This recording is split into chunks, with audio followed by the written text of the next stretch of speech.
Hi, my name is Chareen Fountain, and this is my video note on do you think electronic monitoring is a viable alternative to incarceration?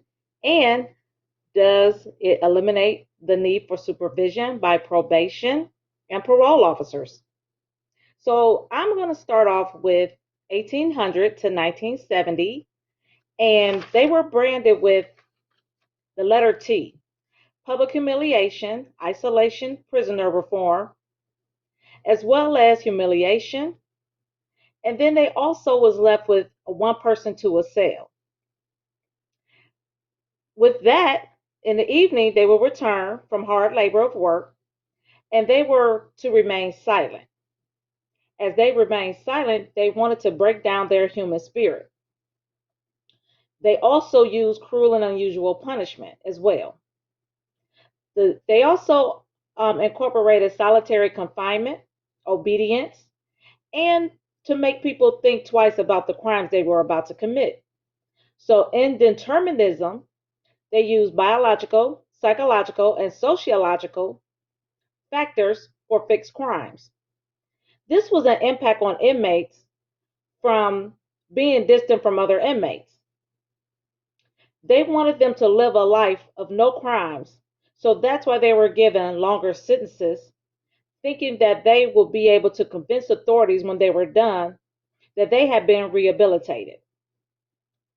This gave way to open doors for parole and probation.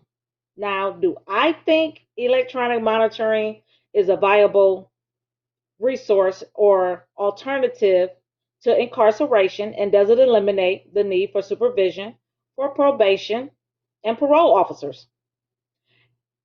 I believe electronic monitoring is a joke. The reason I say this is because let me give you some context so you can understand my content. On November 2nd, 2009, we had a serial killer named Anthony Sowell that was an ex-sex offender, and he had 6 decomposed bodies found in his house. He was routinely checked in on, calling into question the parole and probation system. Red flag, total failure.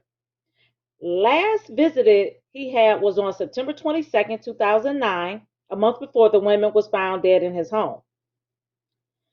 Some of the bodies had been there for years, and sheriff deputies claimed they was not allowed in his home because it was out of their jurisdiction. They were not supposed to. Sowell had just committed a rape. He just did time for 15 years for rape of a 21-year-old woman.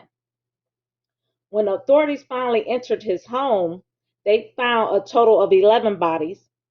And the day that he was supposed to check in, he didn't check in with his electronic monitoring, and nor did they check in on him.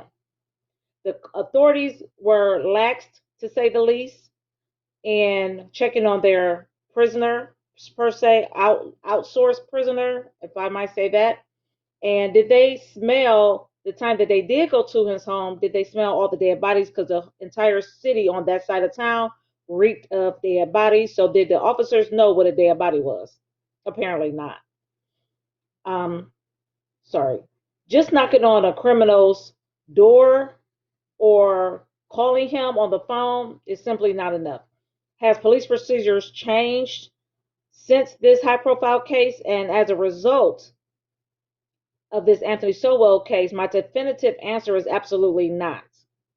We can eliminate the need for supervision by probation and parole officers. So my answer to this question is nothing has changed, and nor did anything happen to prevent this crime from happening. Thank you.